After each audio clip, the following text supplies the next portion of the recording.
I mean, it's not like Valve has ever been good at making consumer electronics. Hi, welcome back to New Memphis Minis, a miniature painting channel that has gone horribly off the rails. As it stands now, the basic and I'm assuming most popular version of the Steam Deck has already been reduced in price to try to move units. And the Amazon version is also having to reduce prices to move their stock, which is crazy because the Amazon version was already $20 cheaper. But if you're familiar with Steam products or Valve products throughout the years, none of this should surprise you. They all follow a very similar trajectory. My original Steam Link, the remote device they made for your home television, is still hooked up to my main TV in the other room to this day. I still use it. It is a great device. I got it after it went on sale for $5, but as I said, I also happen to, where in the world did I put it? Own an original Steam controller, and I have used it for dozens of hours in gaming and even more hours in just scrolling the web. It's genuinely great. I love that it does that. But there is a larger story about both Valve's ability to understand the current market of consumer electronics, American companies failing to understand the market for consumer electronics, and the gaming sphere failing to understand consumer electronics. We're gonna get into it. Welcome to the channel, by the way.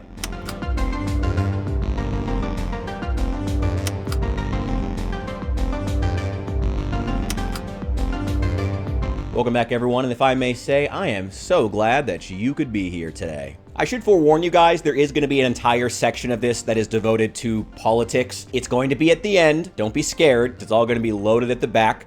But we are going to get to it, and I do encourage you to try and engage with it because you can't talk about international manufacturing without getting into some politics. But let's get started. Valve has been known for years to make exclusively high-quality products, and that is something for a company that's this old is incredibly commendable. I will never knock Valve as a company. I have incredible amounts of respect for them and all that they've done for gaming. But that's not to say that they're infallible or that they haven't, had their own missteps. And though I know some will find it to be a bit antithetical, the fact is, just because you can make a product that's high quality doesn't mean that consumers are going to spend their hard-earned money on it. It might be a product that gamers want, and by gamers, of course, I mean men, American men of a very specific age demographic ranging to about, I'm probably at the very end of it, maybe like 28 to 60, somewhere in there. I mean, Valve is practically an unknown company to the Fortnite generation, aside from buying cheap games on Steam. Most of them who watch this video don't even know what game was just on screen. Leave it in the comments if you know. I know it's obvious to 90% of you, but I need the algorithm to look favorably upon me. When I look at these prices and I look at the design of the Steam Deck itself, all I can think is, wow, Valve really wants to be Nintendo. They really want their own Switch. And let's be honest here, the Switch sold well, but the Switch wasn't a super innovative console. And honestly, I think that the Japanese are just not the ones to be watched. This is where we're gonna do a little bit of politics. The Japanese market and the Japanese manufacturers are just not the ones I would be following as far as the future of gaming. Nintendo has their eyes locked in on the American middle and upper classes pocketbooks, and that's what their pricing structure is built around. They're barely even consumer electronics anymore. They're niche products. That's what Nintendo has become. I mean, yes, the Switch was cool when it launched, but let's be honest here, you weren't actually taking it out in the world with you. You were playing the Switch exactly one of two ways. Either in front of the TV, like a regular-ass console, or pooping. Those are the only times you ever played the Switch. You don't take it out with you anymore, it's too bulky, which is exactly the problem with the Steam Deck. Now we have to get into the issues with those who have their sights set on the American pocketbooks. And this is where we include Nintendo, Japanese, and even Korean consumer electronics, and why they're really failing to actually reach a broad audience. Because they've priced out normies. Like, they've priced out regular people with their prices. Samsung has done it, Nintendo has done it, Valve has done it. I know that Samsung's not a gaming, but you get what I mean. Even other handheld attempts from American companies, like the Nvidia Shield, for example, failed for exactly the same reason the Steam Deck will, and for exactly the same reasons that are catching up to the Switch. They're too expensive, and they're not portable. Portable does not mean that, in theory, you could play it on the train in your lap. For $600 for the price of the Steam Deck, I could just get a laptop that can play Stardew Valley on the train, and it would have a 12-inch screen. Western companies, Japanese, and Korean products, they're all just getting bigger and bigger, and as they become larger and larger, they stop competing with gaming devices and they start competing with laptops. I mean, you've seen how big the Samsung phones have gotten. They're enormous. It's funny that I even mentioned the NVIDIA Shield because they designed a handheld device that was too big to actually be portable and too small and with too few features to be a good laptop. So people would only just play it at home. So they eventually scaled it back to just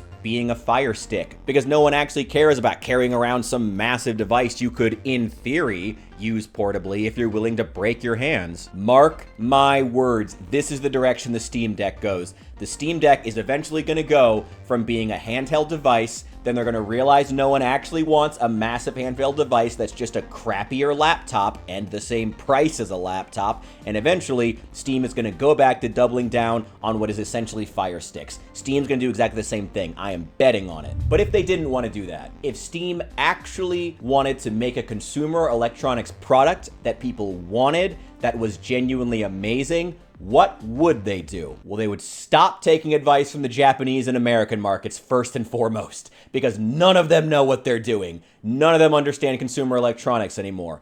All the good consumer electronics are coming out of China and Hong Kong. Same thing now, I guess, but you know what I mean. If you owned a Switch and you were mad about a lot of that previous stuff I said, even you have to admit the quality of the Switch controllers has been falling, while the quality of Chinese controllers has been going from strength to strength to strength over the past few years. I actually own, funny enough, 2 8BitDo controllers. This is a company that's based out of China, and these are amazing, incredibly high quality, really hefty, not sponsored by the way. I genuinely just love them. It's basically just a PS2 controller with a USB-C charger.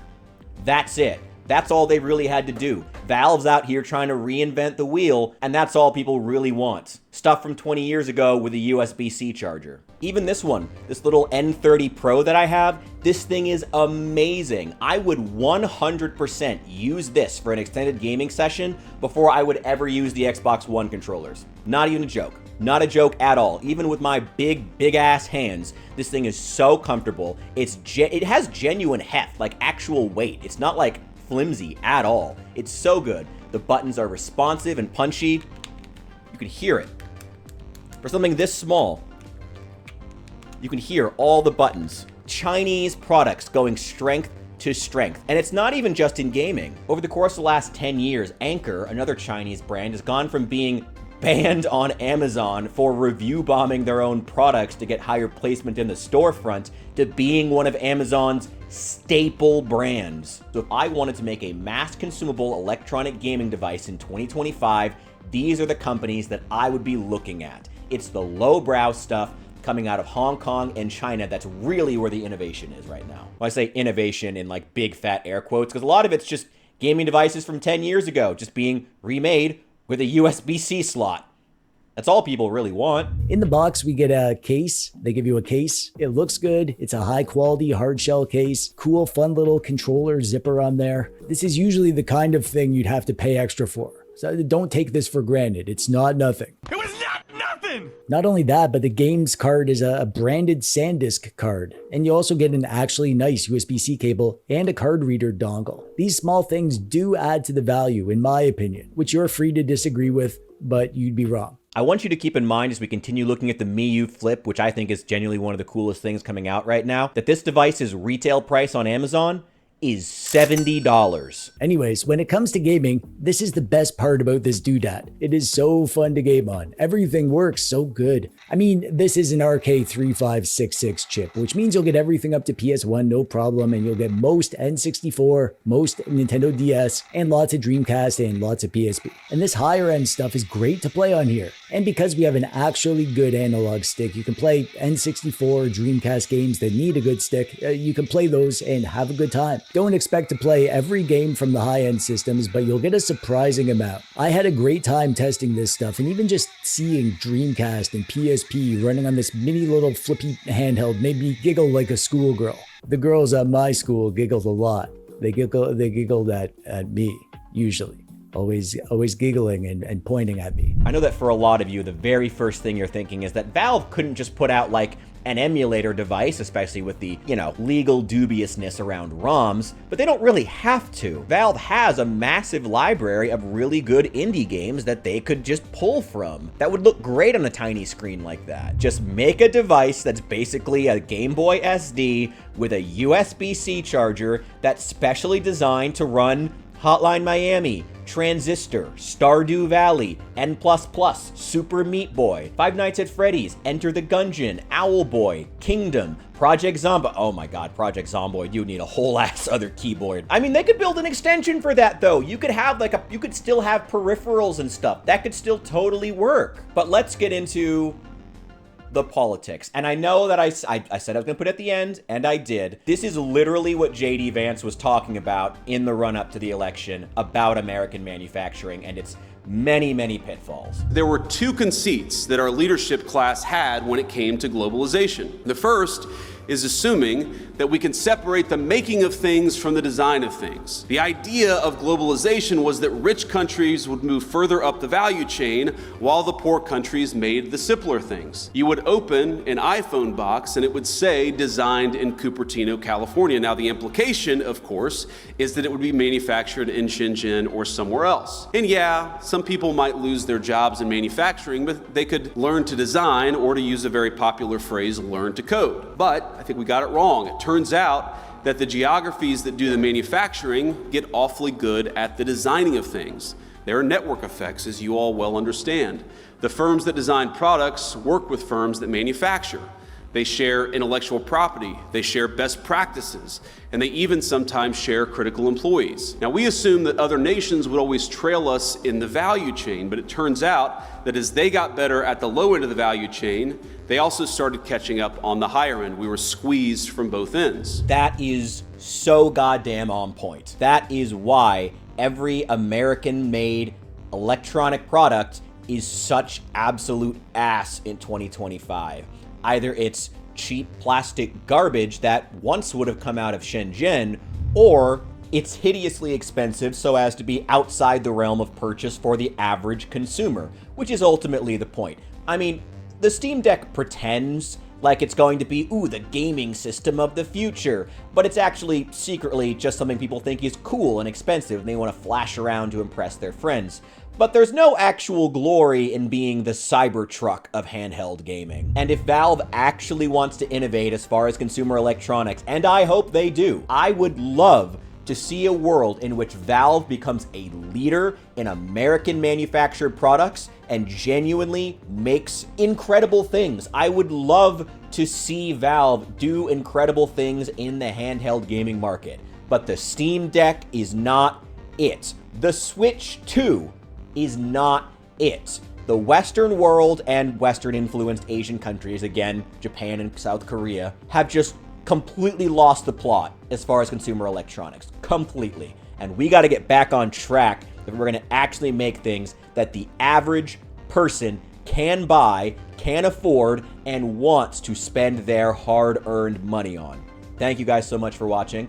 Thank you. I hope that you did engage with the politics, or try to. You don't have to agree with me. You certainly don't have to agree with JD Vance. And I will see you in the next one.